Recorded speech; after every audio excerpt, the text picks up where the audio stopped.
آخرت میں پیش آنے والے 3 نقصانات یہ ہیں: نمبر 1 اللہ کی ناراضگی، نمبر 2 برا حساب و کتاب، نمبر 3 دوزخ کی آگ میں ہمیشہ رہنا۔ زنا سے چہرے بے رونق اور بے نور سے ہو جاتے ہیں۔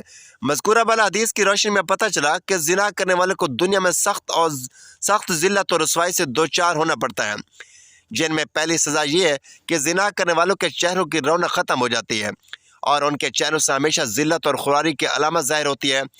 ایک دوسرے مقام پر نبی کریم صلی اللہ علیہ وآلہ وسلم نے ارشاد فرمایا، تم لوگ ضرور اپنی نگاہوں کی حفاظت کرو اور اپنے چہرے کو سیدھا رکھو، ورنہ تمہارے چہروں کو بے نور کر دیا جائے گا۔ زنا سے فکر و فاقہ اور غربت پیدا ہوتی ہے۔ حضرت عبداللہ بن عمر رضی اللہ تعالیٰ عنہ سے مروی ہے کہ آقا صلی اللہ علیہ وآلہ وسلم نے ارشاد فرمایا، جب حکمران ظلم کریں تو آسمان سوکھ جاتا ہے، مطلب بارشیں نہیں آتی۔ جب زکوٰۃ روک لی جائے تو مویشی ہلاک ہو جاتے ہیں۔ جب زناکاری پھیل جائے تو فکر و فاقہ اور غربت عام ہو جاتی ہے۔ اسلامی معاشرے کی پاکیزگی کی حفاظت کرنا، ہر مسلمان کی عزت نفس اور روح کی طہارت باقی رکھنا، عورت ذات کو غیر محرم مردوں سے دور رکھنا زنا کے حرام ہونے کی حکمت ہے۔ عبرانی کی ایک صحیح روایت ہے کہ ابن العاص نبی کریم صلی اللہ علیہ وآلہ وسلم سے روایت کرتے ہیں کہ آپ صلی اللہ علیہ وآلہ وسلم نے فرمایا، روزانہ آدھی رات کے وقت آسمان کے دروازے کھول دیے جاتے ہیں اور ایک پکارنے والا فرشتہ پکارتا ہے کہ ہے کوئی دعا مانگنے والا جس کی دعا قبول کی جائے، ہے کوئی سوال کرنے والا جس کا سوال پورا کیا جائے، ہے کوئی مصیبت زدہ جو دعا کرے اور اس کی مصیبت دور کر دی جائے۔ یعنی آدھی رات کے بعد دعائیں قبول ہوتی ہیں۔ ناظرین، اللہ تعالیٰ ہر دعا کرنے والے مسلمان کی دعا کو قبول فرماتا ہے، سوائے زانیہ کے جو اپنی شرمگاہ کے ذریعے غیر مرد کو سیراب کرتی ہے۔ زانیہ عورت زنا کے ذریعے مرد کا دل بہلاتی ہے، پھر اس کی دعا قبول نہیں ہوتی۔ زنا کرنے والے لوگ خود اپنے آپ کو اللہ کے عذاب کا مستحق بنا لیتے ہیں۔ حضرت عبداللہ بن عباس رضی اللہ تعالیٰ عنہ کہتے ہیں کہ رسول اللہ صلی اللہ علیہ وآلہ وسلم نے فرمایا، جب کسی بستی میں زنا اور سود عام ہو جائے تو گویا اس بستی کے لوگوں نے اپنے آپ کو اللہ کے عذاب کا مستحق بنا لیا کہ ان پر کسی بھی طرح کا عذاب آ جائے۔ پھر اسی طرح زانی کو دنیا میں بھی اللہ کی طرف سے سزا مل کر رہتی ہے، یعنی یہ ایک ایسا جرم ہے کہ جس کی سزا دنیا میں بھی ملتی ہے اور آخرت میں بھی ملتی ہے۔ حضرت انس کہتے ہیں کہ رسول اللہ صلی اللہ علیہ وآلہ وسلم نے فرمایا، 2 گناہ ایسے ہیں جن کی سزا میں جلدی کی جاتی ہے اور دنیا ہی میں دے دی جاتی ہے۔ نمبر 1 زنا، نمبر 2 والدین کی نافرمانی کرنے والا، ماں باپ کی بات نہ ماننے والا۔ جو شخص ایسی بیماری میں مبتلا ہو جاتا ہے، یعنی زنا جیسے بیماری میں مبتلا ہو جاتا ہے، تو پھر اس کا ایمان کیسے بچ سکتا ہے کہ اس گناہ کو چھپانے کے لیے جھوٹ پہ جھوٹ بولتا چلا جاتا ہے، ایک نہیں کئی جھوٹ بولتا ہے، اور جب کوئی انسان جھوٹ بولتا ہے تو اس کے منہ کے بدبو سے فرشتہ اسے کئی میل دور چلا جاتا ہے۔ اس انسان سے اللہ تعالیٰ کی حفاظت ہٹ جاتی ہے اور وہ شخص ذلیل ہو کر رہتا ہے۔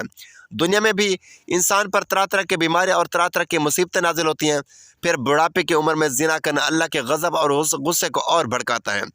اللہ تعالیٰ قیامت کے دن 3 لوگوں سے غصے کی وجہ سے بات نہیں کریں گے اور نہ ہی جنت میں داخل ہونے کے لیے پاس کریں گے، اور ان کے لیے آخرت کا دردناک عذاب ہے۔ نمبر 1 بوڑھا زانی، دوسرا جھوٹا حکمران، اور تیسرا متکبر فقیر۔ پھر اسی طرح جہاں پر زنا عام ہو جائے وہاں موتیں بہت ہونے لگتی ہیں، موت کی کثرت ہو جاتی ہے، قتل کی کثرت ہو جاتی ہے۔ پھر اسی طرح کسی بھی غیر حاضر شخص کی بیوی سے زنا کرنے والے شخص پر اللہ تعالیٰ قیامت کے روز ایک سانپ مسلط کر دیں گے۔ یعنی کسی عورت کا شوہر کہیں گیا ہوا ہے اور ظاہر ہے کہ شوہر بیوی کا محافظ ہوتا ہے، اور اب اگر وہ اکیلی ہے تو اس کو اکیلا پا کر کسی نے اس کے ساتھ اگر برائی کی تو وہ سانپ اس کو قیامت تک ڈستا رہے گا۔ ایسا شخص قیامت کے دن اس انجام سے دوچار ہوگا۔ عبداللہ بن عمر کہتے ہیں کہ رسول اللہ صلی اللہ علیہ وآلہ وسلم نے فرمایا، جو شخص کسی غیر حاضر آدمی کی بیوی کے بستر پر آ کر بیٹھتا ہے اس کا انجام اس شخص جیسا ہے جسے قیامت کے روز زہریلے سانپوں میں سے ایک سانپ ڈسے گا۔ پھر ہمسائے کی بیوی سے زنا کرنے کا عذاب یا اس کی سزا کسی بھی دوسری عورت کے ساتھ زنا کرنے سے 10 گنا زیادہ ہے، کیونکہ ہمسایوں کے بھی کچھ حقوق ہوتے ہیں۔ حضرت عبداللہ رضی اللہ تعالیٰ عنہ بیان کرتے ہیں کہ میں نے رسول اللہ صلی اللہ علیہ وآلہ وسلم سے پوچھا، کون سا گناہ اللہ کے نزدیک سب سے بڑا ہے؟ آپ نے فرمایا کہ اللہ کے ساتھ کسی کو شریک ٹھہرانا، جبکہ اس نے تمہیں پیدا کیا۔ وہ کہتے ہیں میں نے آپ سے عرض کی یہ تو واقعی بڑا گناہ ہے۔ وہ کہتے ہیں میں نے پوچھا پھر کون سا بڑا گناہ ہے؟ آپ نے فرمایا تو اپنی اولاد کو اس اندیشے سے قتل کر دینا کہ وہ تمہارے کھانے میں شریک ہوگی۔ وہ کہتے ہیں میں نے پوچھا پھر کون سا بڑا گناہ ہے؟ آپ نے فرمایا پھر یہ کہ تو اپنے ہمسائے کی بیوی کے ساتھ زنا کرے۔ صحابہ کرام رضی اللہ تعالیٰ عنہ سے مروی ہے کہ ہم نے بڑے گناہوں سے متعلق دریافت کیا تو آپ صلی اللہ علیہ وآلہ وسلم نے انہیں سب سے بڑے گناہوں کے بارے میں بتایا کہ وہ شرک ہے، جسے اللہ تعالیٰ صرف توبہ ہی سے بخشتا ہے۔ اگر شرک کا مرتکب انسان بغیر توبہ کے مر گیا تو وہ ہمیشہ ہمیشہ جہنم میں رہے گا۔ دوسرا بڑا گناہ یہ ہے کہ آدمی اپنے بچوں کو اس خوف سے مار دے کہ وہ اس کے ساتھ اس کے کھانے میں شریک ہوگا۔ چنانچہ کسی ایسی جان کو مار دینا جسے اللہ نے حرام کیا ہو، اس کا مرتبہ بڑے گناہوں میں سے ہے۔ دوسرا ہے گناہ اور اس کی سزا اور بھی زیادہ ہو جاتی ہے جب مقتول قاتل کا رشتہ دار ہو، اور بھی زیادہ ہو جاتی ہے جب مقتول ہمسایہ ہو، جبکہ قتل کا مقصد مقتول کو اللہ کے اس رزق سے محروم کرنا ہو جسے اللہ نے قاتل کے ہاتھوں پر جاری فرمایا ہے۔ پھر یہ کہ آدمی اپنے ہمسائے کی بیوی سے زنا کرے۔ کبیرہ گناہوں میں تیسرا درجہ زنا کا ہے۔ اس کا گناہ اور زیادہ ہو جاتا ہے جس عورت سے زنا کیا جائے وہ ہمسائے کی بیوی ہو، جس کے ساتھ شریعت نے حسن سلوک اور نیکی کرنے کی نصیحت کی ہے۔ حضرت مقداد کہتے ہیں رسول اللہ صلی اللہ علیہ وآلہ وسلم نے اپنے صحابہ سے دریافت فرمایا، زنا کے بارے میں تمہارا کیا خیال ہے؟ صحابہ نے عرض کی، زنا کو اور اللہ اور اس کے رسول صلی اللہ علیہ وآلہ وسلم نے حرام قرار دیا ہے، لہٰذا وہ قیامت تک حرام ہے۔ پھر آپ صلی اللہ علیہ وآلہ وسلم نے صحابہ کرام سے فرمایا، ایک آدمی اگر 10 عورتوں سے زنا کرے تو یہ گناہ اس سے کم ہے کہ آدمی اپنے ہمسائے کی بیوی سے زنا کرے۔ ہمسائے کی بیوی سے زنا ایک تو ہمسائے کا حق پامال ہوتا ہے، دوسرا یہ کہ اعتماد کا رشتہ ہوتا ہے، ساتھ ساتھ گھر ہوتے ہیں تو سارے راز معلوم ہوتے ہیں کہ کس دن کون اکیلا ہے، کون گھر میں ہے یا نہیں۔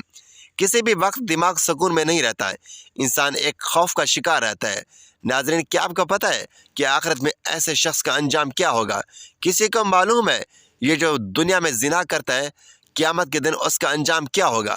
نبی کریم صلی اللہ علیہ وآلہ وسلم کی حدیث روایت کرتے ہیں کہ آپ صلی اللہ علیہ وآلہ وسلم نے فرمایا کہ معراج کے موقع پر جب آپ نے جبرائیل علیہ السلام سے پوچھا کہ جو مناظر آپ نے مجھے دکھائے ہیں ان میں سب سے پہلے جس شخص پر آپ کا گزر ہوا اس کے جبڑے اور آنکھیں گدی تک لوہے کے آلے سے چیری جا رہی تھی، تو یہ کون تھا؟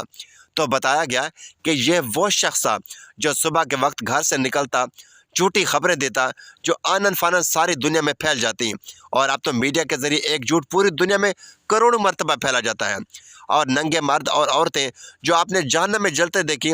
تو آپ نے فرمایا، حضرت جبرائیل سے پوچھا کہ یہ کون تھے؟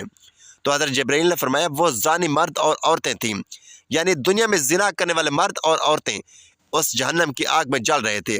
اور تیسرا شخص جو خون کی ندی میں غوطے کھا رہا تھا، ہم نے دیکھا جس کے منہ میں بار بار پتھر ڈالے جا رہے تھے، کہ وہ شخص جو دنیا میں سود کھاتا تھا۔ آپ دیکھیے کہ یہ کیسی بیماری ہے، ایک ایسی خرابی ہے کہ جس کو افسوس کے ساتھ کہنا پڑتا ہے کہ ایک مسلمان معاشرے میں اسلام سود کی کیسے اجازت دیتا ہے؟ اگر کوئی شخص ایسی برائی کے قریب سے بھٹکتا تو اسے ذلت کی نگاہ سے دیکھا جاتا ہے، اسے ذلت اور رسوائی کا سامنا کرنا پڑتا ہے۔ لیکن آپ دیکھتے ہیں کہ عموماً لوگ اس سود کو برا نہیں سمجھتے، یہ اب معمولی سمجھتے ہیں اور کہتے ہیں کہ اچھا کر لیا تو پھر بعد میں توبہ کر لیں گے، معافی مانگ لیں گے، لیکن کبھی یہ نہیں سوچا کہ توبہ کرنے کی مہلت ہی نہ ملی تو کیا کریں گے، اللہ نے توبہ کی توفیق نہ دی تو کیا کریں گے۔ حضور نبی کریم صلی اللہ علیہ وآلہ وسلم کی خدمت میں ایک خاتون آئی اور کہنے لگی، مجھ سے گناہ ہو گئے اور میرے پیٹ میں ناجائز بچہ ہے۔ آپ صلی اللہ علیہ وآلہ وسلم نے فرمایا، میں کیسے مان لوں کہ تو نے بدکاری کی ہے؟ تو آپ صلی اللہ علیہ وآلہ وسلم نے فرمایا کہ جاؤ اور بچہ پیدا ہونے کے بعد پھر آنا۔ پھر جب پھول جیسا بچہ پیدا ہوا تو بچہ گود میں لیے آ گئی کہ یا رسول اللہ صلی اللہ علیہ وآلہ وسلم اب کیا کروں؟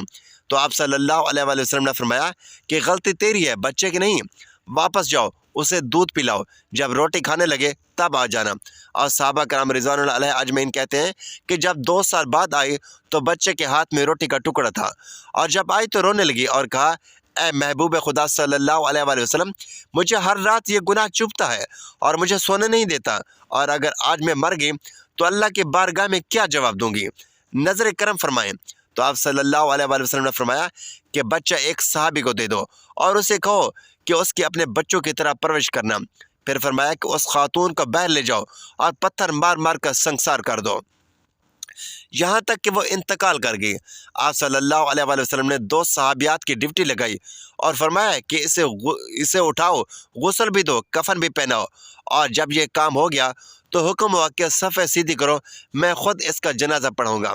تو صحابہ کرام نے کہا اے نبی کریم صلی اللہ علیہ وآلہ وسلم اس کا جنازہ معذلات، تو میرے پیارے آقا صلی اللہ علیہ وآلہ وسلم نے اس خاتون کو معاشرے سے کاٹا نہیں، بلکہ آپ صلی اللہ علیہ وآلہ وسلم نے فرمایا کہ آپ لوگوں نے صرف اس کا گناہ دیکھا ہے مگر اس کا احساس نہیں دیکھا، اس کی توبہ کا انداز نہیں دیکھا، اس کی تڑپ نہیں دیکھی، بارگاہ خدا میں سرخ رو ہونے کا جذبہ نہیں دیکھا۔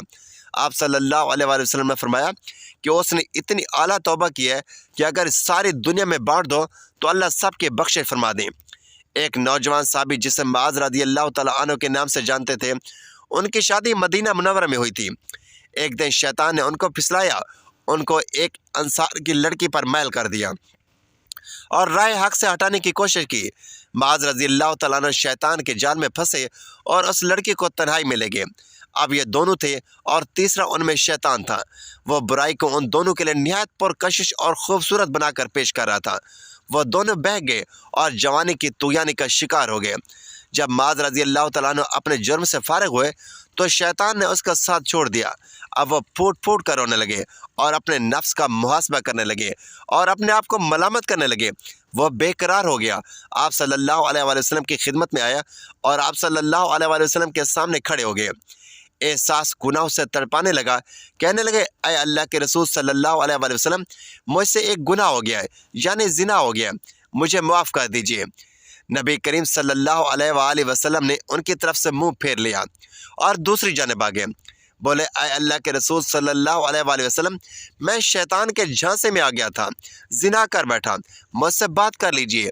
نبی کریم صلی اللہ علیہ وآلہ وسلم نے فرمایا تجھ پر افسوس ہے، واپس چلا جا اور اللہ تعالیٰ سے اپنے گناہ کی معافی مانگ اور توبہ کر لے۔ وہ تھوڑی دیر بعد پھر آ گیا۔ گناہ کی آگ نے اس کا آرام چھین لیا، وہ صبر نہ کر سکا۔ نبی کریم صلی اللہ علیہ وآلہ وسلم نے اس کے بارے میں حکم دیا اسے یہاں سے نکال دو۔ اسے نکال دیا گیا۔ وہ چوتھی مرتبہ پھر چلا آیا۔ نبی کریم صلی اللہ علیہ وآلہ وسلم نے لوگوں سے پوچھا کیا یہ دیوانہ ہے؟ لوگوں نے کہا اللہ کے رسول صلی اللہ علیہ وآلہ وسلم ہم تو اس میں ایسا کوئی مرض نہیں پاتے۔ آپ صلی اللہ علیہ وآلہ وسلم نے فرمایا شاید اس نے شراب پی ہوئی ہے اس لیے ایسی حرکتیں کر رہا ہے۔ ایک آدمی کھڑا ہوا، اس نے معاذ رضی اللہ تعالیٰ عنہ کا منہ سونگھا، اسے شراب کی کوئی بو محسوس نہیں ہوئی۔ نبی کریم صلی اللہ علیہ وآلہ وسلم نے پوچھا تجھے پتہ ہے زنا کسے کہتے ہیں؟ اس نے کہا جی ہاں، میں ایک عورت کے ساتھ اس طرح حرام کا ارتکاب کر بیٹھا ہوں جسے ایک آدمی حلال طریقے سے اپنی بیوی کے ساتھ کرتا ہے۔ آپ صلی اللہ علیہ وآلہ وسلم نے پوچھا اب اس سے تمہارا کیا مطلب ہے؟ اس نے کہا مجھے پاک کر دیجئے۔ نبی کریم صلی اللہ علیہ وآلہ وسلم نے مکمل تفتیش کرائی، جرم ثابت ہونے پر حد جاری کر فرما دی۔ آپ صلی اللہ علیہ وآلہ وسلم نے حکم دیا اور اسے سنگسار کر دیا گیا۔ جب اس کی نماز جنازہ پڑھائی گئی اور اسے دفن کر دیا گیا تو نبی کریم صلی اللہ علیہ وآلہ وسلم دو آدمیوں کے پاس سے گزرے۔ وہ آپس میں باتیں کر رہے تھے کہ دیکھو اس آدمی پر اللہ نے پردہ ڈالا تھا لیکن اس نے اپنے آپ کو خود ہی ہلاکت میں ڈال لیا، حتیٰ کہ اسے پتھر مار مار کر یوں ہلاک کر دیا گیا جیسے کتے مار دیے جاتے ہیں۔ نبی کریم صلی اللہ علیہ وآلہ وسلم خاموش ہو گئے۔ پھر تھوڑا دور ایک مردہ گدھا پڑا ہوا تھا، اسے دھوپ نے جلا دیا تھا۔ جب نبی کریم صلی اللہ علیہ وآلہ وسلم نے اس گدھے کو دیکھا تو پوچھا کہ کدھر ہے وہ دونوں؟ بولے اللہ کے رسول صلی اللہ علیہ وآلہ وسلم ہم یہاں ہیں۔ آپ صلی اللہ علیہ وآلہ وسلم نے فرمایا اترو اور اس گدھے کا گوشت کھاؤ۔ وہ حیران ہو کر بولے اے اللہ کے نبی بھلا اسے کون کھا سکتا ہے؟ آپ صلی اللہ علیہ وآلہ وسلم نے فرمایا ابھی ابھی جو تم اپنے بھائی کی عزت پامال کر رہے تھے وہ اس گدھے کو کھانے سے بھی زیادہ بدتر ہے۔ معاذ رضی اللہ تعالیٰ عنہ نے ایسی سچی توبہ کی ہے کہ اگر یہ توبہ امت کے مابین تقسیم کر دی جائے تو انہیں کافی ہو جائے گی۔ مجھے اس ذات کی قسم جس کے ہاتھ میں میری جان ہے وہ اس وقت جنت کی نہروں میں غوطے لگا رہا ہے۔ اللہ پاک سے دعا ہے کہ اللہ پاک ہمیں ہر برے عمل سے بچائے اور ہمارا خاتمہ ایمان پر فرمائے۔ میرا سنانا اور آپ کا سننا اپنی بارگاہ الہی میں قبول و منظور فرمائے، آمین یا رب العالمین۔ ناظرین ویڈیو اچھی لگی تو ویڈیو کو لائک کریں، شیئر کریں، چینل کو سبسکرائب کریں اور کمنٹ باکس میں اللہ تعالیٰ کے 99 ناموں میں سے ایک نام ضرور ٹائپ کریں۔ اگلے ویڈیو تک کے لیے اجازت دیجیے، اللہ حافظ۔